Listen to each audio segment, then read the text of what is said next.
ہمارے لیے عادت ہے یا فطرت ہے؟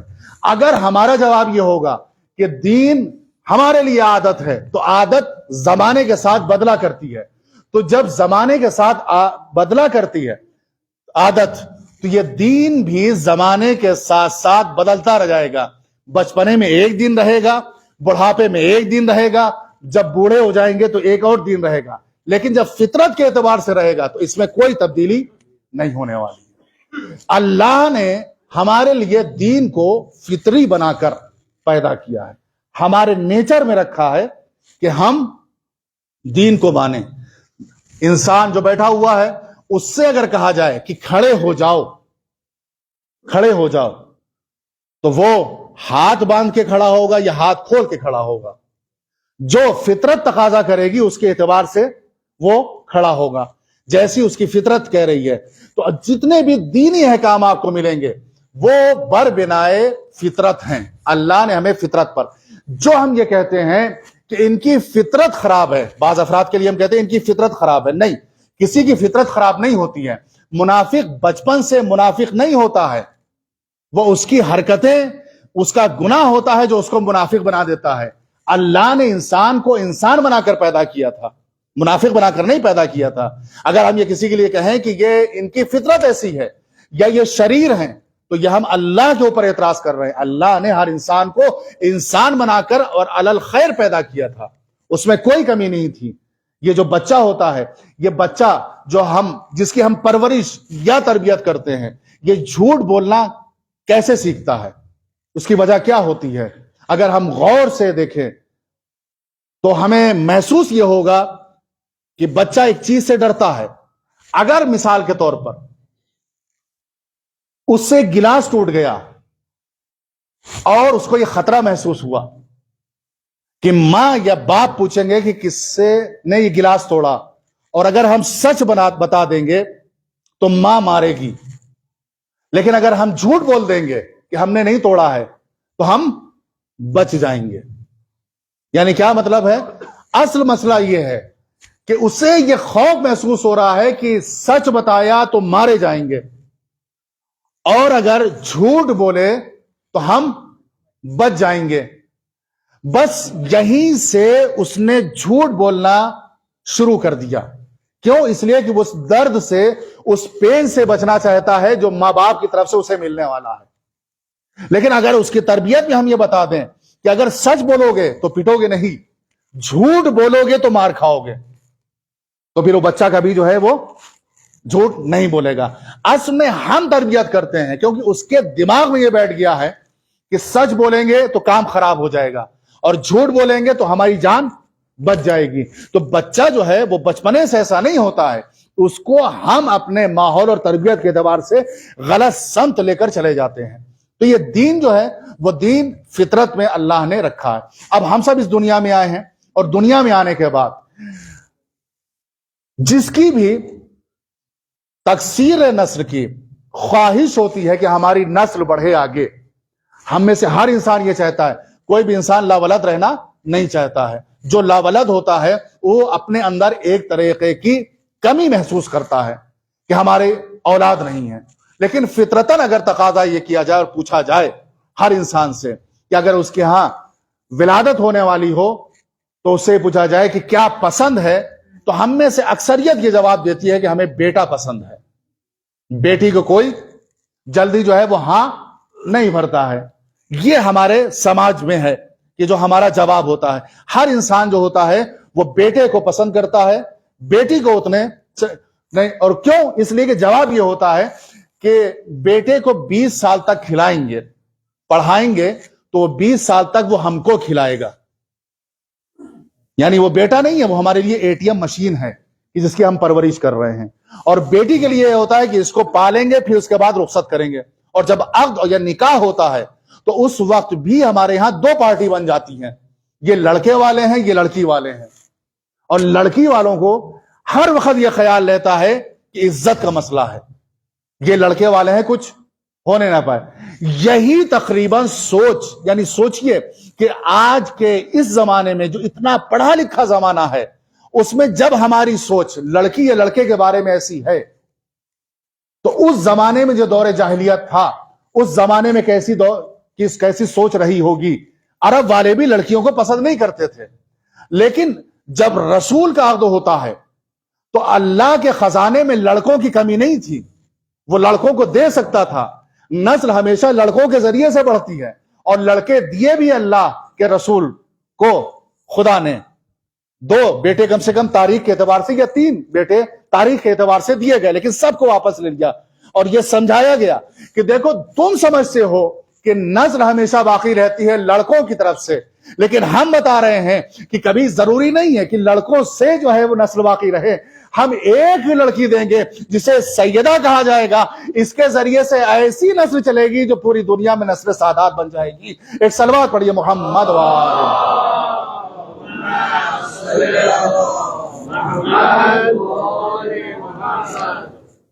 یعنی عرب جس کا سر جھک جاتا تھا اس دور میں کہ اگر لڑکی ہوئی تو اسے زندہ, ظل وجهه مسودا وهو کظیم, ان کے چہرے پر سیاہ رنگ آ جاتا تھا اور غصے سے. اذا بشر احدهم بالانثى, جب ان کو بشارت دی جاتی تھی کہ تمہارے ہاں لڑکی ہوئی ہے تو ان کا چہرہ جو ہے وہ سیاہ ہو جاتا تھا. ایسے زمانے میں یعنی بیٹیاں دی جا رہی ہوں تو عرب کا سر جھک رہا تھا. اللہ نے یہ فیصلہ کیا کہ دیکھو ہم اس زمانے میں تمہیں فاطمہ زہرا دیں گے, تو تمہارا دستور یہ ہے کہ تمہارے یہاں بیٹی ہوگی تو تمہارا سر جھک جائے گا, لیکن جب ہم فاطمہ زہرا کو دیں گے تو رسول کا سر نہیں جھکے گا, بلکہ رسول کو اپنی جگہ سے اٹھ کر کھڑا ہونا پڑے گا.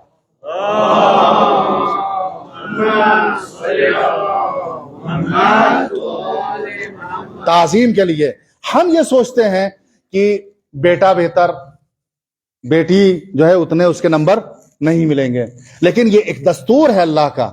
ایک یہ اس کے پہلے سے ایک جو ہے اس کی سنت چلی آ رہی ہے کہ مادر مریم یہ دعا کرتی ہیں کہ اللہ مجھے بیٹا دے دے تو میں اس بیٹے کو وقف کر دوں گی راہ خدا میں جو خدمت کرے گا خانہ خدا کی.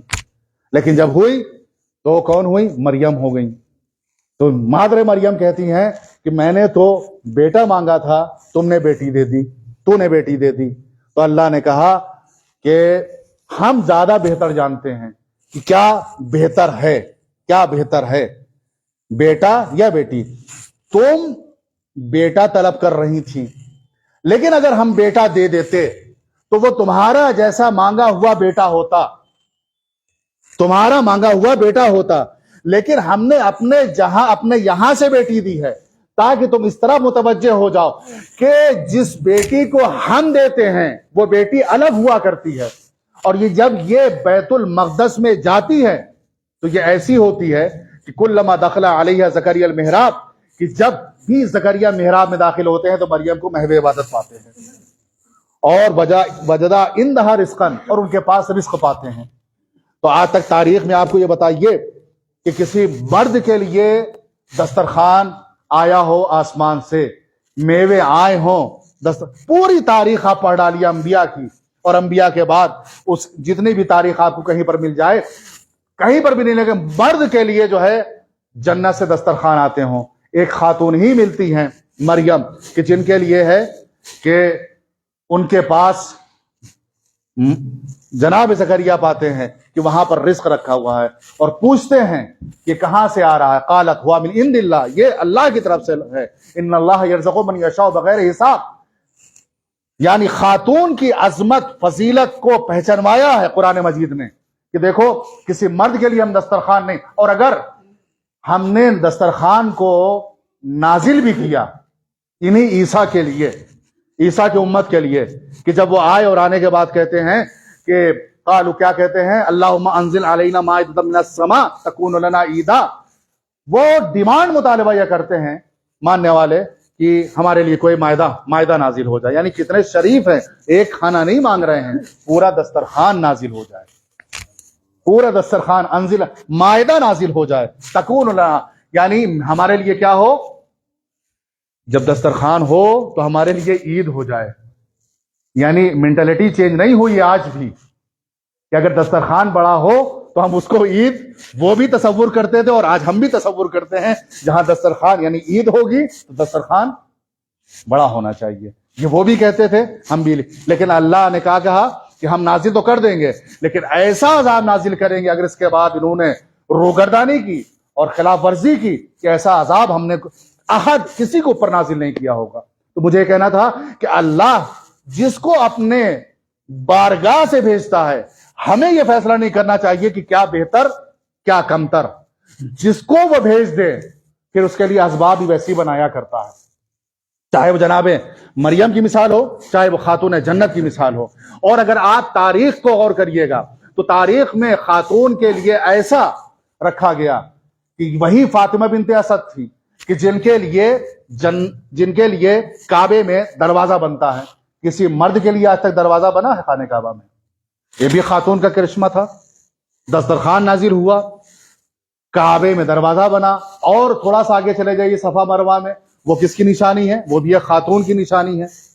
کسی مرد کے لیے ایسا کچھ ہوا ہو، مرد مجبور ہوتا ہے کہ جہاں پر عورت دوڑی تھی وہاں پر جا کر مرد دوڑے، جب تک وہ صحیح نہیں کرے گا تب تک اس کا حج مکمل نہیں ہوگا۔ یہ سب وہ نشانیاں ہیں جس کو تم سمجھ رہے تھے کہ یہ کمتر ہے، ہم اس کو اولا بنانا چاہتے ہیں۔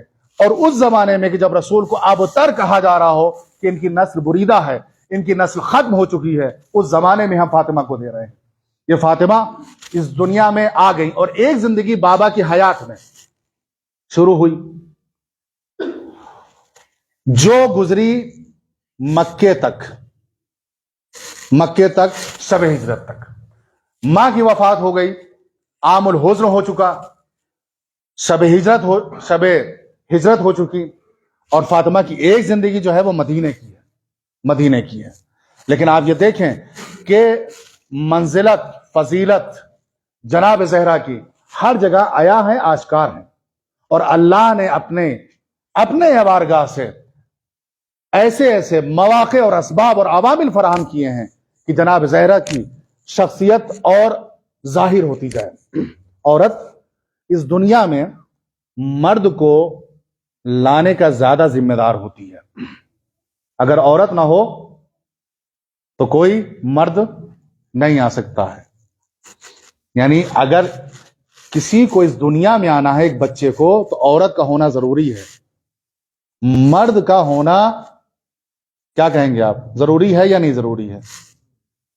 مرد کا ہونا بھی ضروری ہے، لیکن اللہ نے ایک موقع ایسا دکھلایا کہ جب بغیر مرد کے ایک بچے کو پیدا کیا۔ یہ بھی پہچانو کہ اگر نسل بڑھنا ہے تو ضروری نہیں کہ مرد ہو، ہم اگر چاہیں تو عورت ہی کے ذریعے جو ہے نسل کو بڑھا سکتے۔ خود جناب مریم کا جناب عیسیٰ باپ نہیں تھے، یعنی یہ ممکن ہے کہ مرد نہ ہو یعنی باپ نہ ہو لیکن ماں ضرور ہوگی۔ یہ احسان ہے سب کی خلقت میں۔ عزیز و توجہ فرمائیے گا، ہر انسان کی خلقت میں شروع اور ابتدا یہاں سے ہوتی ہے کہ ایک بچہ جو بنتا ہے، جس کی خلقت ہوتی ہے، جس کی تخلیق ہوتی ہے، وہ اس کی ابتدا مرد کے ذریعے ہوتی ہے، اور وہ نطفہ منتقل ہوتا ہے عورت کی طرف، خاتون کی طرف۔